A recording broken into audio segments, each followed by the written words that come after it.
Hello everybody, welcome to the 1984 Real Grids British Grand Prix. And the game this time, it has not actually done the grid lineup, so we're basically going to go straight into the race.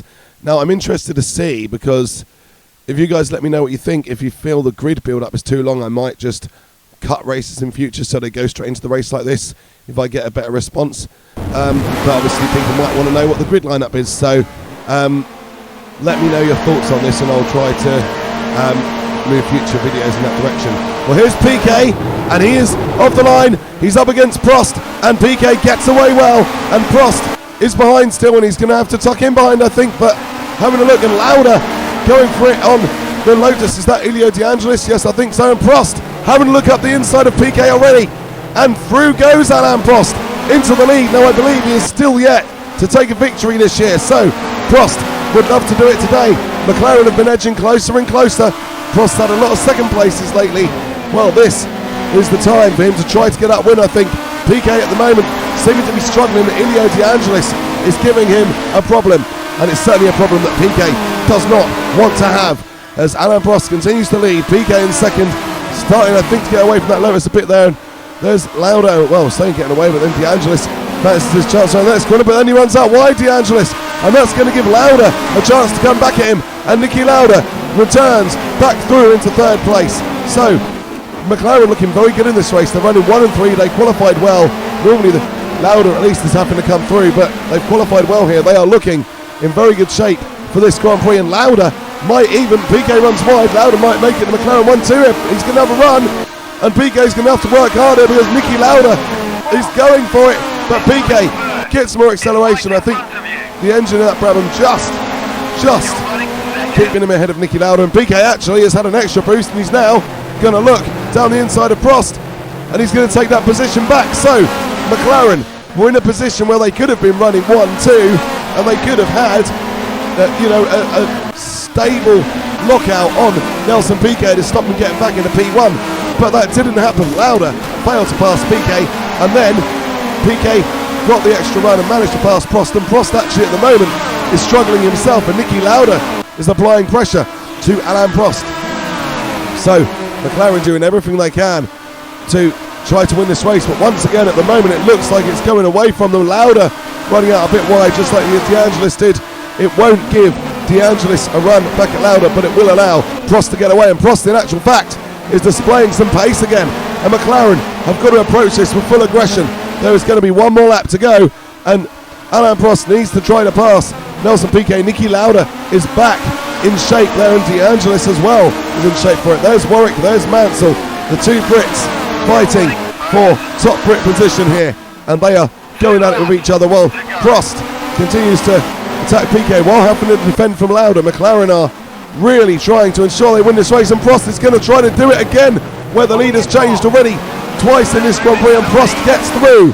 So Nelson Piquet now, can he come back at him, or is he going to be defending a rearguard action against nikilauda? This we shall see. It's getting really good here in the closing stages at Brands Hatch. Then Lauda is really wide and somehow manages to hold his position ahead of eliodeangelis. DeAngelis though is starting to think about having a move at that McLaren again, and Prost continues to lead as Lauda and DeAngelis runs very, very wide, and he's hit the wall, I think. I don't know how he didn't get any damage. There's a Ferrari in the background doing the same thing, but that enables Derekwarwick to get through, and that is going to make it more difficult now for Mansell to pass Warwick, because Mansell is likely going to have to hold station behind his teammate, because DeAngelis second in the championship and Mansell is quite a bit further back than that. So here comes Prost. We are coming towards the finish line, and Alain Prost still holds the lead. It may finally be a first victory of 1984 for McLaren, and Alain Prost, I don't know why we're watching Piquet, but Alain Prost crosses the line and wins the British Grand Prix. Nelson Piquet, he fought hard, but second was what he could manage in the end. Couldn't beat Prost today. McLaren looking very strong. Lauda in a strong looking third place as well. Then Derekwarwick got past eliodeangelis when DeAngelis made a mistake, and then you have the two Lotuses in 5th and 6th, DeAngelis and Mansell. So that is how this race finished. I hope you've enjoyed this one. Please like and subscribe and ring that bell for notifications if you did. Right, let's run through the finish order again then. So Prost wins the race. Nelson Piquet, he comes home in second. Nikilauda finishes in third. Derekwarwick, fourth for Renault. Then eliodeangelis, fifth. And nigelmansell, sixth. And kekerosberg, I think, who did qualify in the top 5, didn't finish there, unfortunately. So Williams still having some problems, although at least they are getting back into something roughly resembling competitiveness in the top 10. So, here is the World Championship then. Nelson Piquet, he was only 14 points ahead of eliodeangelis before this race. He has now extended that to 18, so that's a cushion of 2 wins again. So Piquet looking pretty good on 52, DeAngelis on 34, Prost now up to third on 30, Arnoux fourth on 26, Rosberg fifth on 18, Alboreto sixth on 17. Then you have Warwick, Tombay, Mansell, Lauda, Johansson, Fabi, Schura, Finkelhock, De Cesaris and Berger. Those are all the drivers who have scored points so far this season. Then we have the Constructors' Championship, and this is looking a lot closer, principally I think because Fabi has really been struggling in that second Brabham, as has his brother when he stood in for a few races, and they've only got 3 points between them, those two in the second Brabham.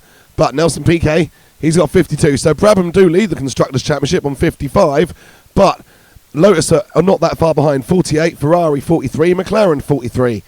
So there we go, Renault a bit further behind, and Williams, Tyrrell, ATS, Arrows and Ligier.